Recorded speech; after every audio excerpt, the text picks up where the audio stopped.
duly elected President and Vice President of the Republic of the Philippines.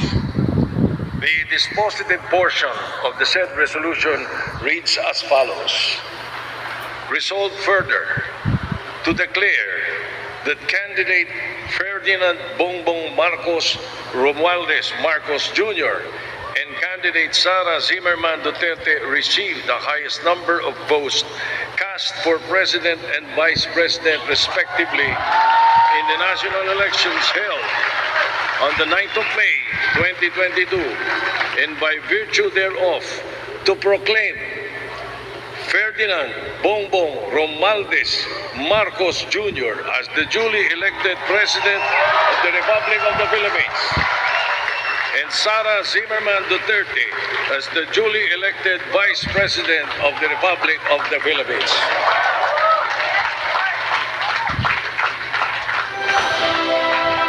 To administer the oath of office to President-elect Ferdinand Romualdez Marcos Jr., Chief Justice Alexander G. Gesmundo.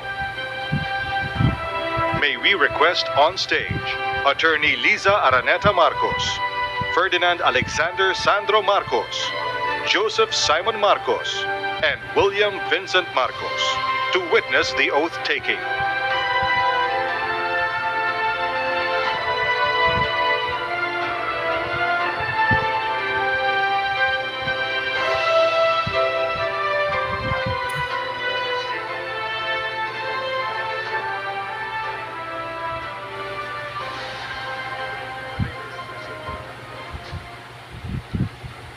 Mangyaring taas ang kanang kamay at wikain ang mga sumusunod.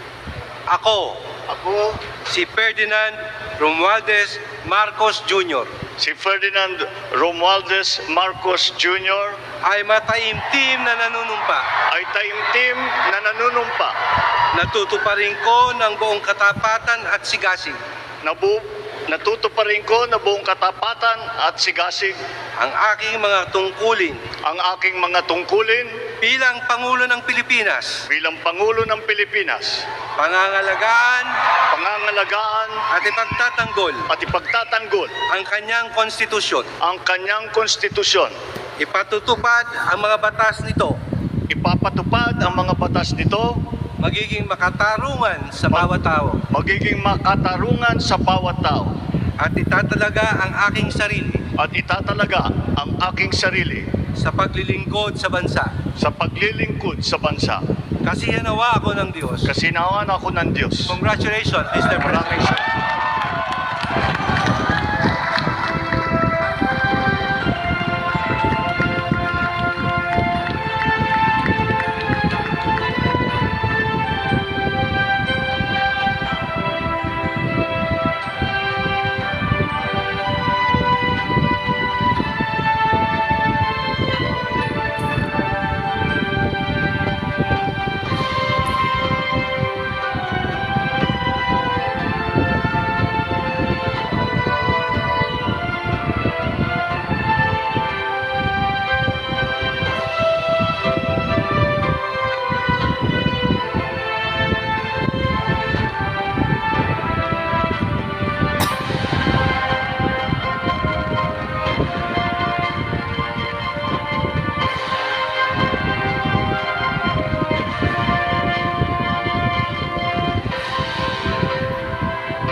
Excellencies, ladies and gentlemen, the President of the Republic of the Philippines, President Ferdinand Romualdez Marcos Jr.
Excellency David Hurley, Governor General of Australia, and First Lady Linda Hurley, Their Excellencies, Special Envoys, and Heads of Delegations, His Excellency, Most Reverend Charles John Brown, and the esteemed members of the Diplomatic Corps, Vice President Sara Duterte,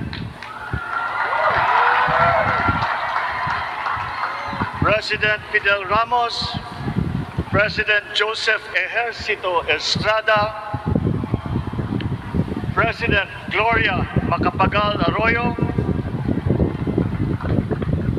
Senate President Vicente Soto III, and the honorable members of the Philippine Senate,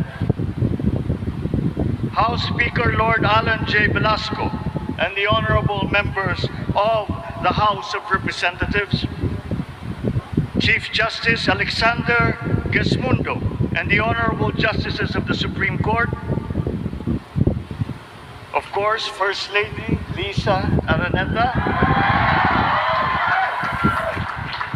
and my children, Alexander, Sandro, Simon, and Vincent. I cannot proceed without a special greeting, of course, to the former First Lady Imelda Romualdez Marcos.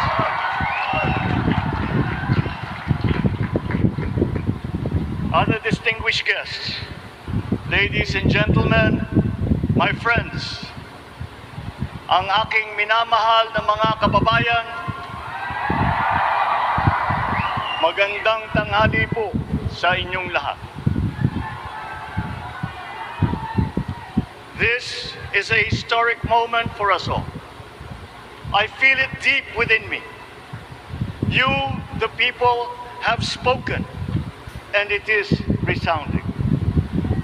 When my call for unity started to resonate with you, it did so because it echoed your yearnings, mirrored your sentiments, and expressed your hopes for family, for country, and for a better future.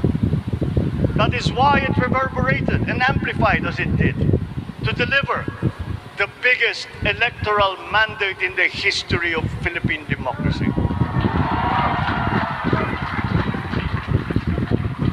By your vote, you rejected the politics of division. I offended none of my rivals in this campaign. I listened instead to what they were saying, and I saw little incompatibility with my own ideas about jobs, fair wages, personal safety, and national strength, and ending want in a land of plenty. I believe that if we but focus on the work at hand and the work that will come to hand, we will go very far under my watch. You believe that too.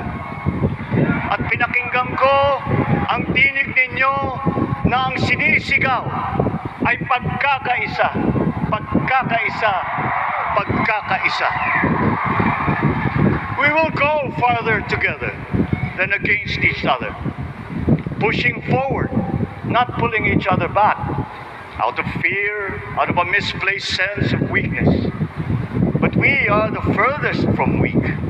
The Filipino diaspora flourishes even in the most inhospitable climes, where they are valued for their quality. The changes we seek will benefit all and will shortchange no one. I was not the instrument of change. You were that. You made it happen. I am now. You picked me to be your servant, to enable changes to benefit all. I fully understand the gravity of the responsibility that you've put on my shoulders. I do not take it lightly, but I am ready for the task. I will need your help. I want to rely on it. But rest assured, I do not predicate success on the wide cooperation that's needed. I will get it done. I once knew a man who saw what little had been achieved since independence in a land of people with the greatest potential for achievement, and yet they were poor. But he got it done, sometimes with the needed support, sometimes without. So will it be with his son. You will get no excuses from me.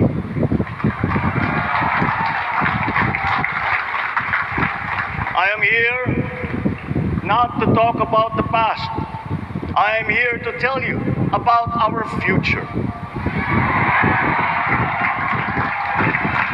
A future of sufficiency, even plenty, of readily available ways and means to get done what needs doing. By you, by me. We do not look back, but ahead. Up the road that we must take to a place better than the one we lost in the pandemic. Gains made and lost, opportunities missed, well-laid plans superseded by the pandemic. Indeed, ours was the fastest growing economy in ASEAN by ways now outdated. We shall be again by a radical change in the way the world must now work to recover what we have lost in that fire and move on from there. We face prospects of the spread of the war abroad, of which we are totally blameless. We seek friendship with all. But our countries like ours will bear the brunt of it. And if the great powers draw the wrong lessons from the ongoing tragedy in Ukraine, the same dark prospect of conflict will spread to our part of the world. Yet, there is more out there. Like going forward by new ways of doing that the pandemic forces to adopt. A stronger resilience, quicker adaptability. They are our best prevention. They are our best protection. Quiet reflection in a rough and tumble campaign of a breadth and intensity never experienced revealed some of them, such as the willingness to listen despite the noise, the hesitation to quarrel over differences, and to never, ever give up hope of reconciliation. These gave me the peace to ponder deeper. There are hints of a road not taken that could get us out of here quicker, to something better, something less fragile. There is also what you, the people, did to cope. But this time, empowered by new techniques and more resources. You got by, getting some of what you needed with a massive government help. And for this, I thank my predecessor for the courage of his hard decisions. But there is a way to put more means and choices in your hands. I trust the Filipino. Imagine how much more you'd achieve if government backstops instead of dictating your decisions.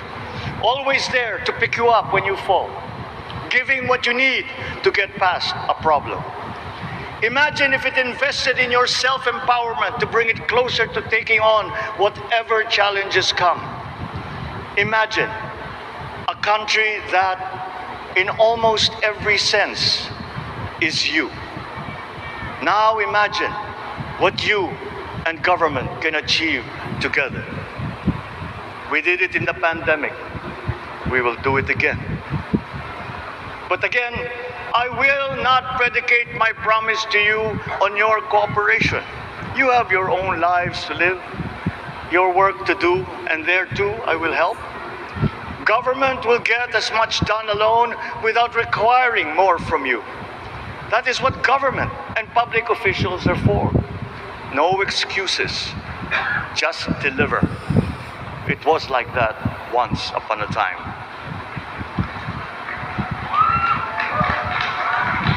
I did not talk much in this campaign. I did not bother to think of rebutting my rivals.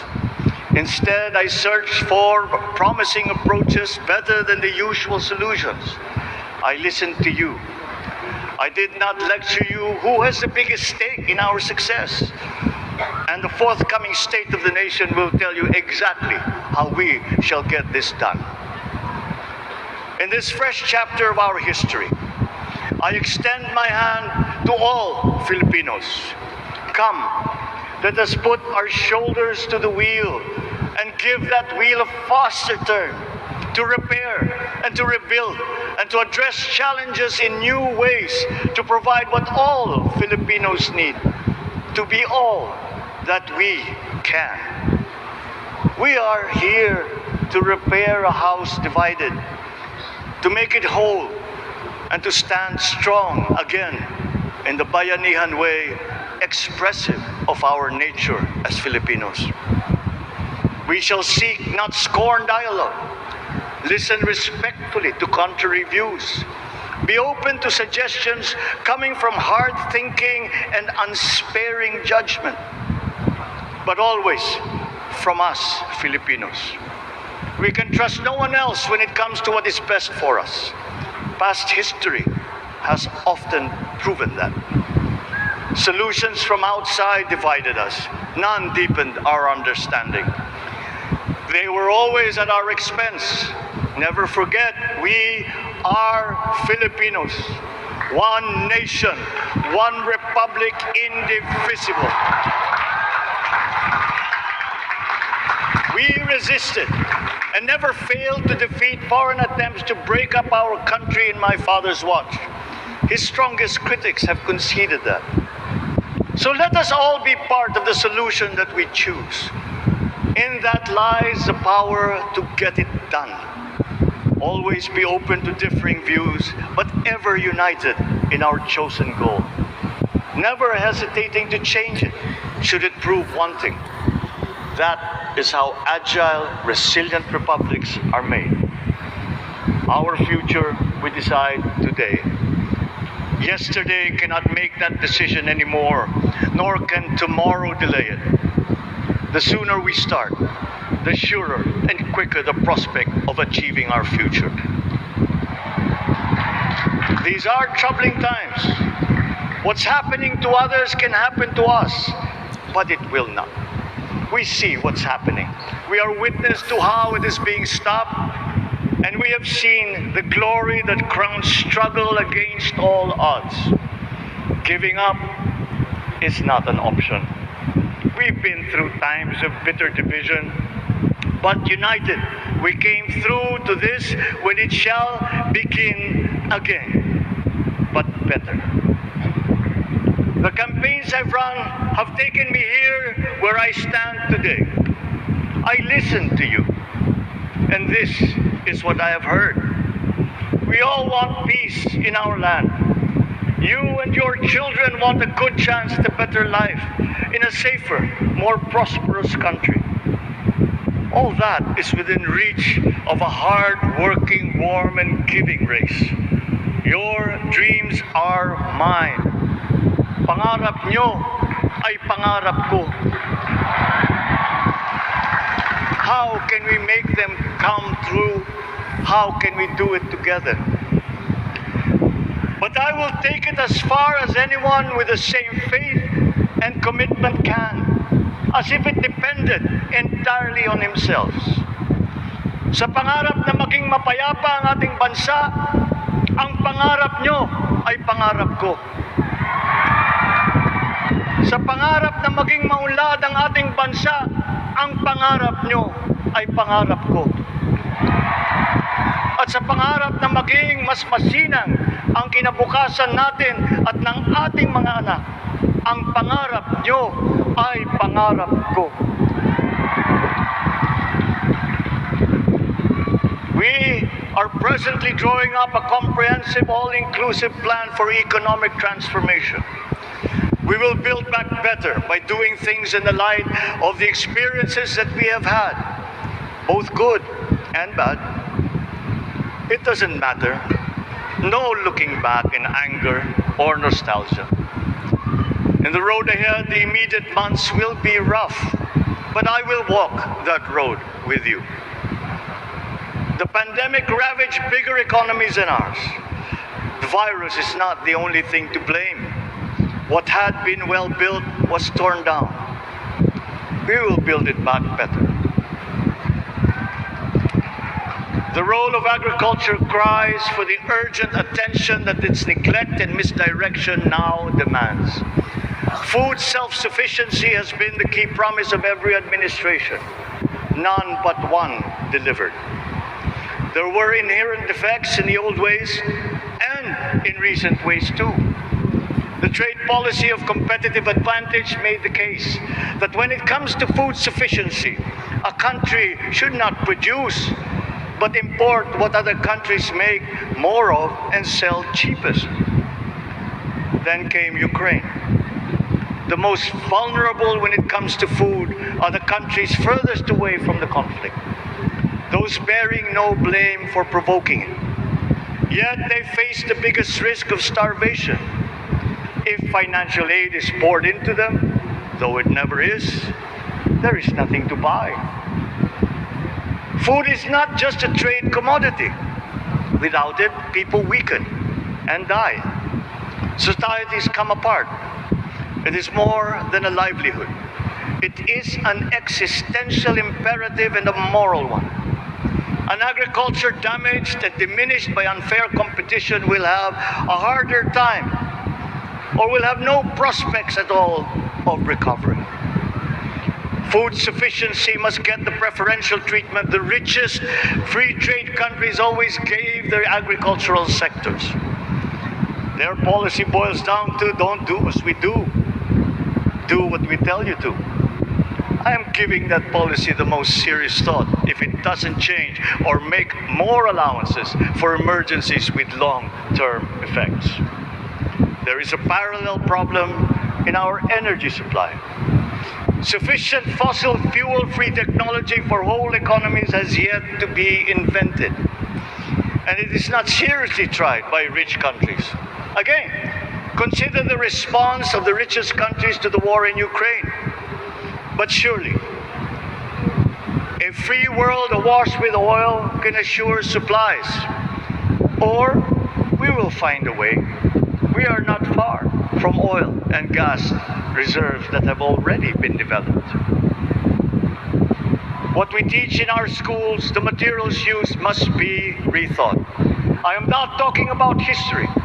I'm talking about the basics, the sciences, sharpening theoretical aptitude and imparting vocational skills, such as in the German example, alongside the national language with equal emphasis and facility in a global language, which we had and lost. Let us give OFWs all the advantages we can for them to survive and to thrive. Our teachers from elementary up are heroes fighting ignorance with poor paper weapons. We are condemning the future of our race to menial occupations abroad. Then they are exploited by traffickers.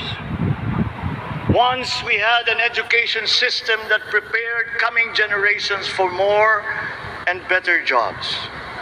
There is hope for a comeback. Vice President and soon-to-be Secretary of Education, Sara Duterte Carpio, will fit that mission to a T. We won't be caught unprepared, under-equipped, and understaffed to fight the next pandemic. To start with, we never got over the pandemic of poor, if any, free public health. The last major upgrade of a public health system, exemplified by the resources poured into PGH, predates the current shambles by 3 generations. Our nurses are the best in the world. They acquitted themselves with the highest distinction abroad, having suffered even the highest casualties.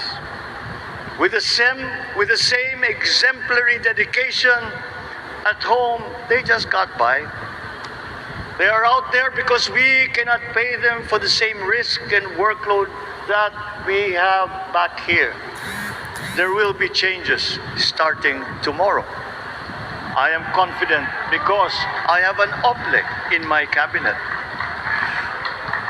There were shortcomings in the COVID response. We will fix them out in the open. No more secrets in public health. Remember, I speak from experience. I was among the first to get COVID. It was not a walk in the park.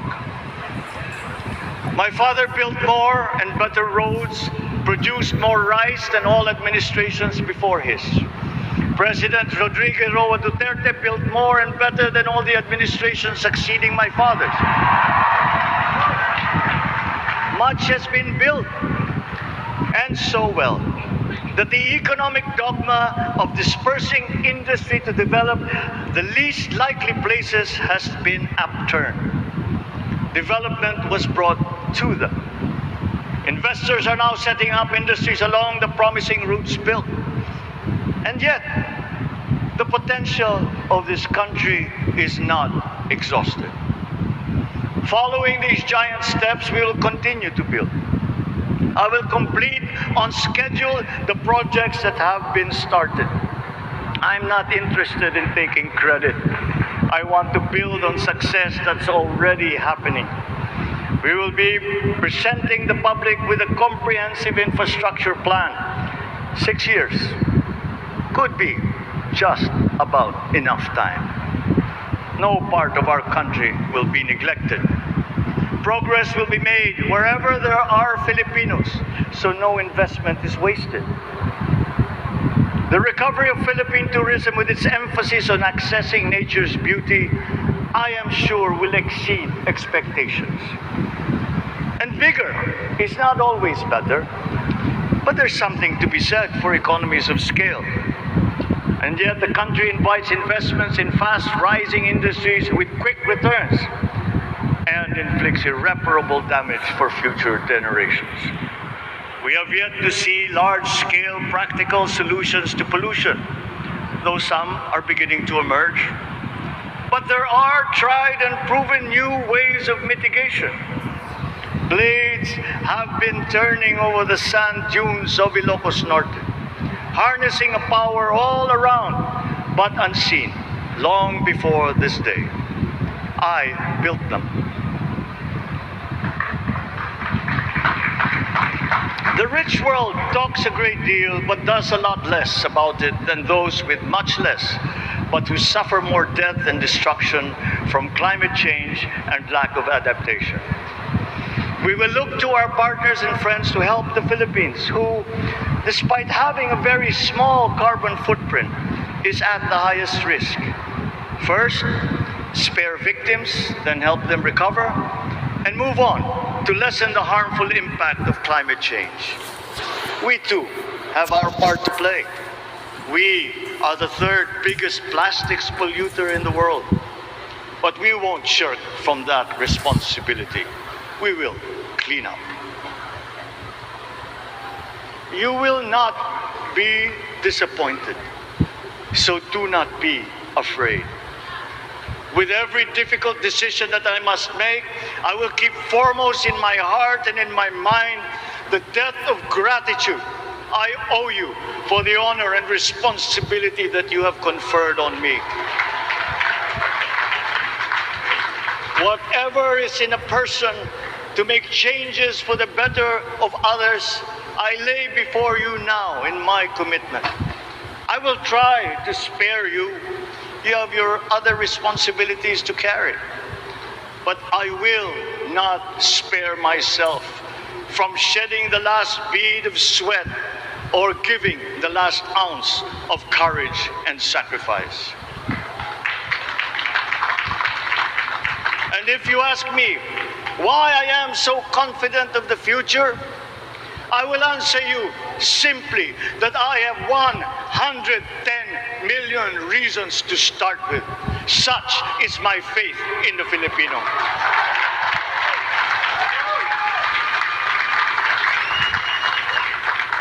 Believe, have hope. The sun also rises like it did today and as it will tomorrow. And as surely as that, we will achieve the country all Filipinos deserve. God bless the Philippines. God bless our work.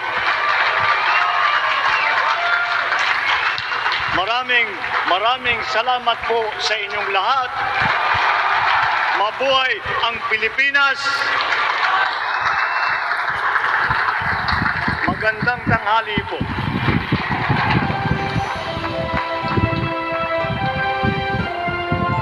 Excellencies, ladies and gentlemen, the President of the Republic of the Philippines, President Ferdinand Romualdez Marcos Jr.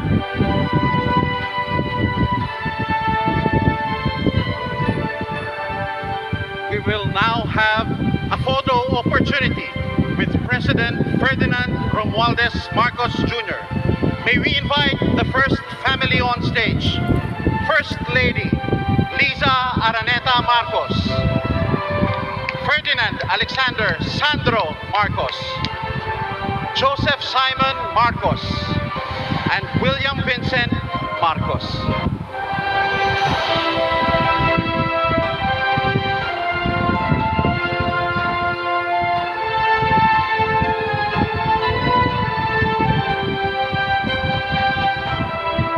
May we now request Vice President Sara Duterte to join the first family.